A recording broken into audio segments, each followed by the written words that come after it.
morning, ladies and gentlemen. In just a moment, we're going to start our services for Linda. I'd just like to ask before we get started, if anybody has a cell phone with them today, could you please turn it off or silence it for our services? Thank you.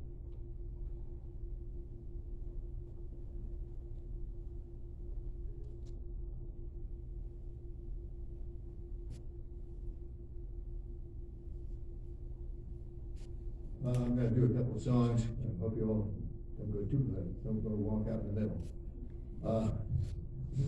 Basically, it's interesting that the song Linda came out in 1944, and Linda, my wife, also became a full-fledged baby in 1944. So that's one reason why I'm sort of going to try and do the Linda song. So. When I go to sleep, I never count sheep. I count all the charms about Linda, and I can't help feel gloomy. Think of all the town I've missed. Too far away, huh? We pass in the street. My heart skips a beat. I say to myself, hello, Linda. If only she'd smile and stop for a while, and then I would get to know Linda.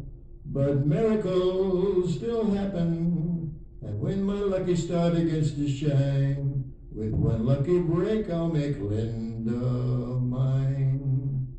We pass in the street, my heart skips a beat, and I say to myself, hello, Linda. If only she'd smile and stop for a while, and then I would get to know Linda. But miracles still happen, and when that lucky star begins to shine, with one lucky break I'll make Linda mine.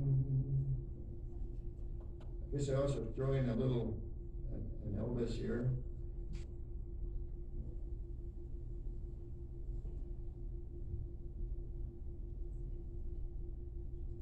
Wise men say only fools rush in, but I can tell, falling in love with you. Like a river flow surely to the sea, darling, let it go, something was meant to be. Take my hand, take my whole life too, for I can tell, falling in love with you. One more, my friend. I'll see you in my dreams, hold you in my dreams. Someone took you out of my arms. Still I feel the thrill of your charms. Lips that once were mine, tender eyes that shine. They will light my way tonight.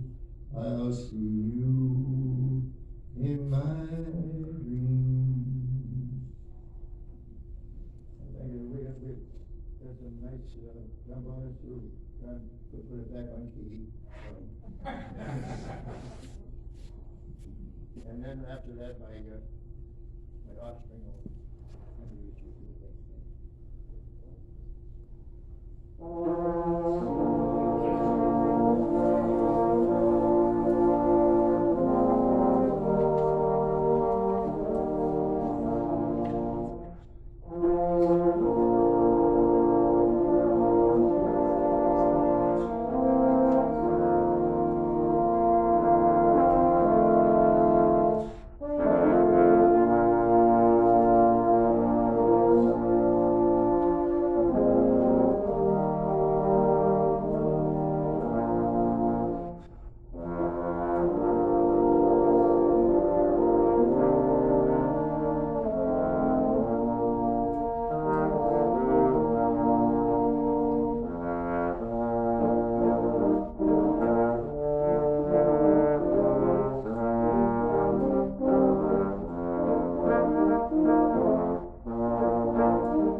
Like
to bring out, that means it's done, right?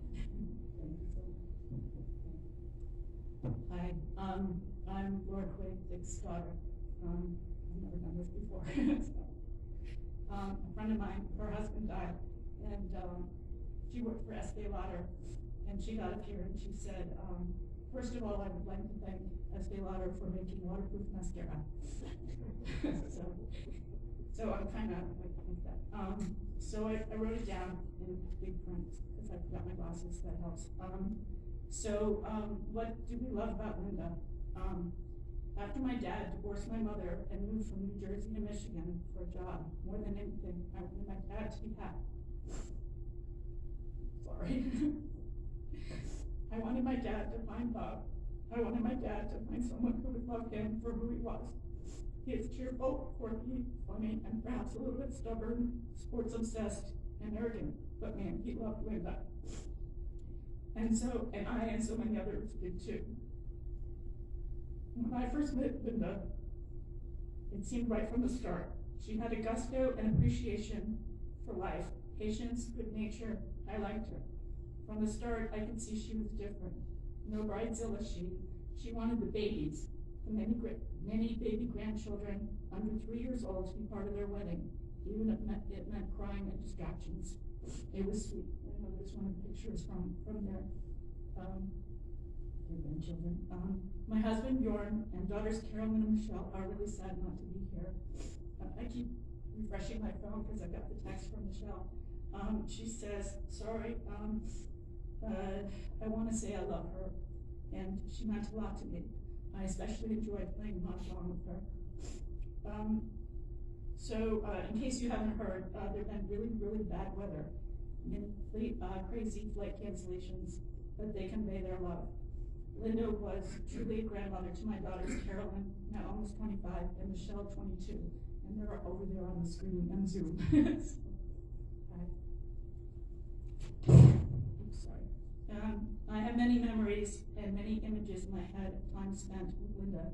We live in New York City, and Linda and my dad would stop in to visit us on the way up to some amazing trip, often on the way out and the way back. I could feel the adrenaline. Linda loved to travel. I couldn't understand it. They would go on a 3-week trip, and Linda would say she could spend weeks and weeks more. I was really happy for her and for my dad. They had many adventures together, and Linda had even more independently. She was strong, grounded, and independent. She lived through many challenges in her life and savored the new life she had with my dad and her life here in Arizona. Among my favorite memories is when I enlisted Linda and my dad to go on their first protest ever, something I do regularly. They came to New York City for the wedding of my niece Ashley 4 years ago, daughter of my brother Dan and Debbie, who are here in the compliments. And on the day of the wedding, March 24th, 4 years ago, we headed over to Columbus Circle to the March for Our Lives, a protest against gun violence. Linda shared that when she went to college, her father repeatedly told her to stay away from any kind of activism. So I was proud and very pleased to see her light up with the feeling of solidarity those kind of marches and rallies evoke. Other memories, so cool. When Jordan and our kids would visit them in Saddlebrook, we'd take over their house at first. My young older daughter was born just as they moved here, so we had pollies all over the place, and she was so patient. And we had a regular process of the aftermath of Linda selling us the detritus that we left behind. Jordan would cook and take over the kitchen. Linda cheerful and accepting and apparently not stressed out with our craziness. Linda riding a horse here in Tucson with me and Carrie and Michelle, and feeling sad when she couldn't join us at times. Biosphere, Kit Peak, the zoo, desert museums, we had many good times together. More than anything though, I picture Linda at the mahjong table. She taught the grandkids to play, and they would play all the time. When asked if I should learn to play, my daughter said, no. That was Linda's thing, not yours. Fine with me. It was their thing, and I could enjoy just observing the camaraderie of Linda with her various grandchildren. I'm sure when they think of Linda, mahjong will feature prominently in their memories. We all loved Linda. My daughter Carolyn was not able to make it, although she's over there on the Zoom screen, and she passed on a message that she wrote out, so I'm going to share that. Linda, thank you so much for being such a kind and loving grandmother to me. While we were not blood related, I never felt like less of a granddaughter to you. I'll never forget spending hours playing mahjong with you and Michelle. That time we spent has inspired me to teach my partner the game so that it'll live on in the Quigg family tradition.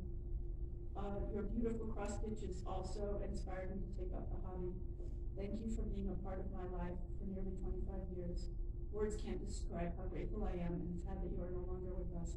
I'm happy that you are no longer in pain. With that, I'll close. Thank you for coming. I'll now turn the podium to my brother, Dan, and Debbie, and then to anybody else who would like to say a few words.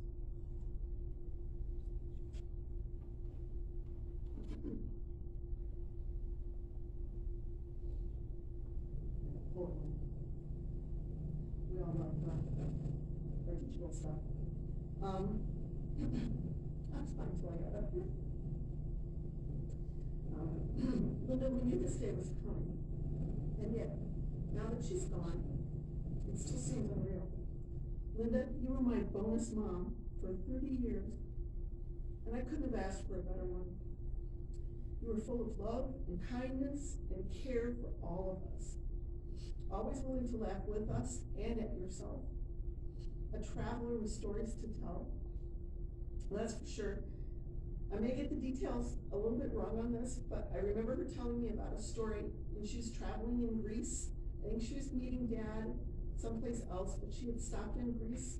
She'd always wanted to go to Greece. But she got to her hostel a little late and found that the doors were locked against her, and she couldn't get anybody to answer the bell. And so she stood there for a little bit. She's like, and she problem solved, which was oftentimes what she did. She opened a window and crawled in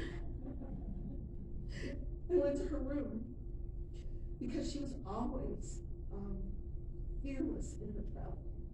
Even if she was traveling by herself, or if she was traveling Dad, she was fearless in her travel. Linda was a fellow photographer, always willing to talk about the photographs she'd taken on her far-flung travels. She was a fellow knitter, cross-stitcher, and sewist. We proudly displayed her work on our walls and I have some in my office and in other places in our home, and it makes me smile every time I see it. We owe our family mahjong marathons to Linda. She thought we might like to play. Obviously, it's a big deal in our house if Laura has said something and I have said something. And she said, you need to learn to play this game and your kids need to learn. So we oftentimes had mahjong marathons. And after the mahjong bug took, she went out of her way to find me a really good mahjong set that gets pulled out at every family event. There's many pictures of games in progress. And in fact, there's pictures of games in progress at various Quigg family reunions. And there's also a story, Gary and Michelle will remember this, that we were off doing something and they wanted to play mahjong, and I had the mahjong game set in our hotel room, and they talked the hotel desk clerk into letting them into our room so that they could get the mahjong set and play. So Linda, your humor was wicked. You were determined when you and Daku came to New York City for our oldest daughter Ashley's wedding that you were going to recreate a family infamous picture of, you've seen one picture on the screen of Linda and Dad and Joe and the twins, but the picture that isn't there, yeah, right there. So there's another picture with my oldest daughter going. She was just mad. She was like 3 and she was mad. And so Linda was determined that when she came to Ashley's wedding in New York, that she was going to recreate that picture with Ashley. So Ashley's in her lovely gown and Linda's going. Perfect. Linda was always a gracious host, always happy to have us visit, and like Linda has said, Laura has said, when we descended with our 3 children, it was oftentimes chaotic. You come with a lot of stuff, and it never was a problem for her. She wanted the grandkids there. She wanted to be with them. She was willing to get on a horse and ride. She was willing to go to a museum, whatever it was that the grandkids wanted to do, that's what she wanted to do. She always treated me with loving kindness. Always cooked for us. Always did whatever she wanted that she thought would make us happy and comfortable. And Linda, even though you're no longer with us, I just want to say thank you for all the love that you lavished on me over all the years. The Linda-shaped hole in my heart will never be filled, and I love you.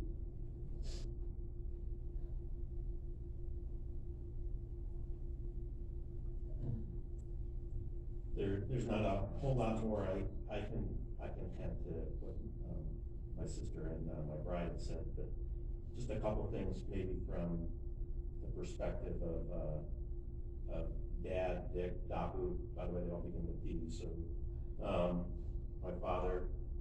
I think the 2 things that come to mind is Linda was a cat person and Dad was a dog person.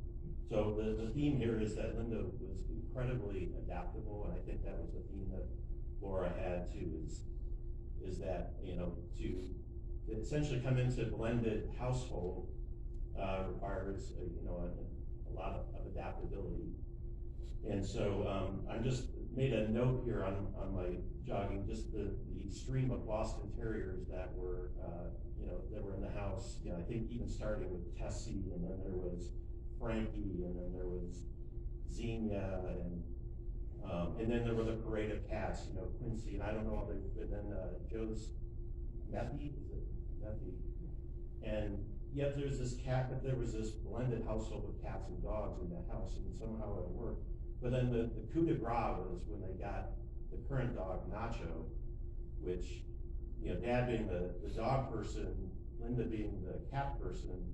Who do you think that the dog really considered the alpha male in the house? It was Linda. So, am I correct, Dad?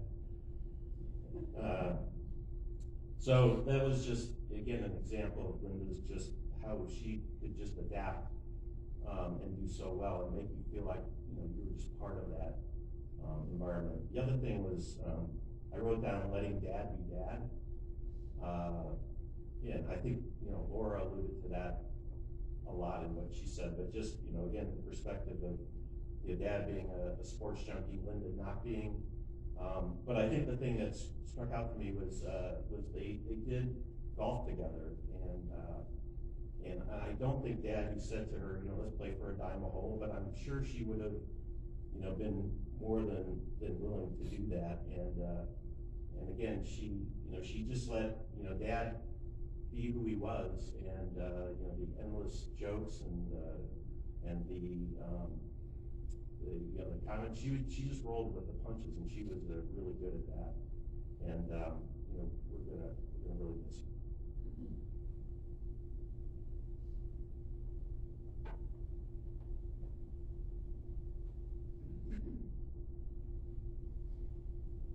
Does anybody else want to say anything? Okay, well, Joe, oh, excellent, okay. My name's Joe, I'm her son. I'm really bad at public speaking, so this won't take very long, but my mom, she was good for me. Put me first, it seems, so often before herself. And we miss her, I love her. That's about it.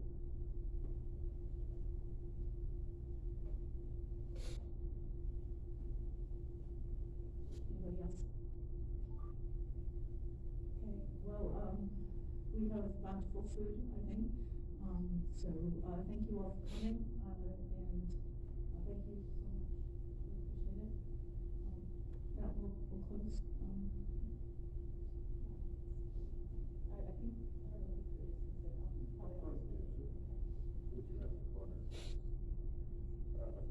I hope you're hungry.